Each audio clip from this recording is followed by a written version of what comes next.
오늘 만나게 될 도시는 바로 데살로니가입니다. 데살로니가는 마케도니아의 수도였습니다. 뿐만 아니라 마케도니아의 모든 도시 중에서 가장 크고 번창하는 상업의 중심지였으며 약 20만 명, 당시로서는 아주 많은 인구가 몰려 살고 있는 지역이었다고 합니다. 특별히 헬라인들이 많았고 발달된 도시였기 때문에 유대인 사업가들도 그 지역에 많이 살고 있었습니다.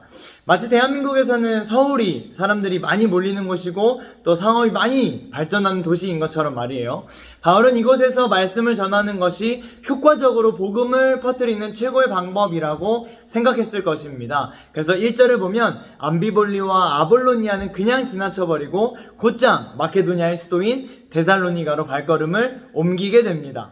데살로니가에서 복음을 듣던 사람들 어떤 반응을 보일까요? 4절 한번 읽어보겠습니다. 그들 가운데 몇몇 사람이 승복하여 바울과 실라를 따르고 또 많은 경건한 그리스 사람들과 적지 않은 기부인들이 그렇게 하였다. 아주 긍정적이죠? 바울과 실라를 따르는 무리들도 생겼습니다. 분위기 아주 좋고 데살로니가에서 하나님의 놀라운 기적들이 막 생기려고 하는 이때 본문은 갑자기 좋았던 분위기를 단번에 뒤집습니다. 5절.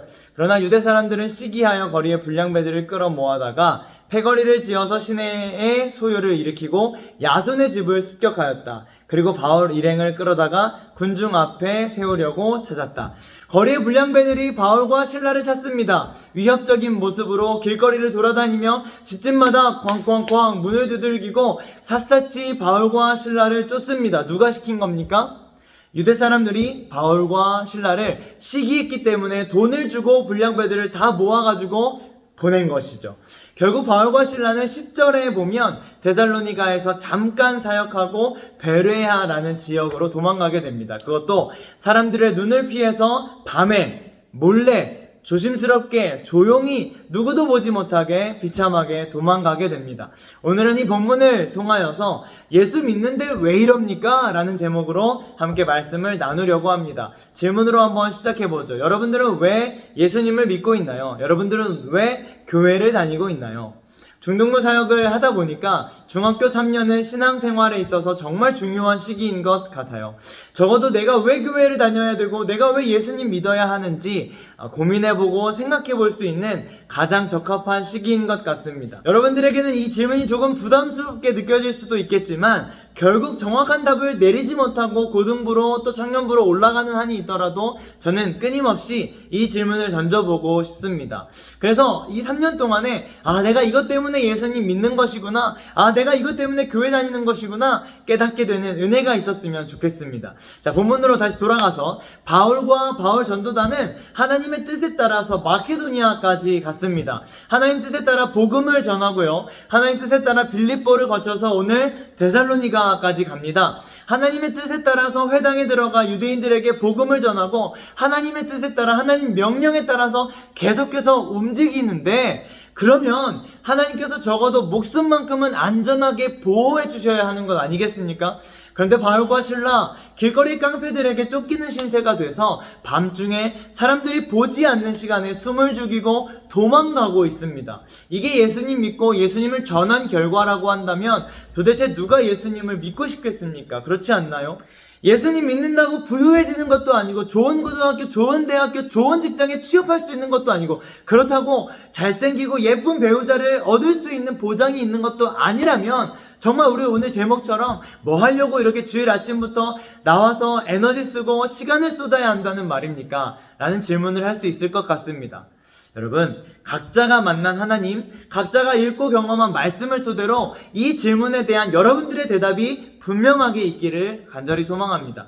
오늘은 데살로니가 사람들을 통해서 한 가지 답을 나눠보려고 하는데요. 3절을 한번 읽어볼게요. 바울의 설교 끝부분으로 예상이 되고 이 말을 하고 나서 데살로니가 지역의 많은 사람들이 예수님을 따르고 바울과 실라를 따르게 되었습니다. 무엇 때문에 이방인이었던 그들이 예수님을 믿게 되었는지 한번 잘 들어보세요. 3절. 그는 그리스도께서 반드시 고난을 당하시고 죽은 사람들 가운데서 살아나셔야 한다는 것을 해석하고 증명하면서 내가 여러분에게 전하고 있는 예수가 바로 그 그리스도이십니다 하고 말하였다. 바울이 데살로니가에서 전한 복음은 생각보다 아주 단순했습니다. 예수가 그리스도시다. 할렐루야. 그들에게 예수는 예루살렘에서 33년 살다가 비참하게 십자가에서 죽은 한 청년이었고, 그리스도는 구약에 예언된 구원자를 뜻하는 칭호였습니다. 그러니까 바울의 설교를 한마디로 정리하면 청년 예수가 모든 인류를 죄에서 건져내기 위하여서 십자가에서 지셨고,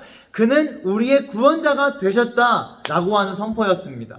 그리스도의 고난뿐만 아니라 부활의 필요성을 역설하면서 외쳤던 바울의 설교, 본문에서는 간단하게 기록되어 있지만 데살로니가 사람들은 예수님의 구원 사역에 대한 설교를 듣게 되었고 묵상하게 되었고 비로소 믿게 되었습니다. 그중 하나인 데살로니가 사람 야손, 나그네처럼 집도 없이 떠돌면서 복음 전하는 바울과 바울 전도단에게 기꺼이 자기 집을 열어서 그들을 대접했습니다. 거리의 불량배들이 바울과 실라를 찾아다닌다는 말을 듣고 그들에게 피할 길을 열어주게 됩니다. 바울과 실라는 그렇게 떠나버렸고 홀로 집에 남겨진 야손, 자신의 집 문을 두드리는 거리의 불량배들을 온몸으로 받아냅니다.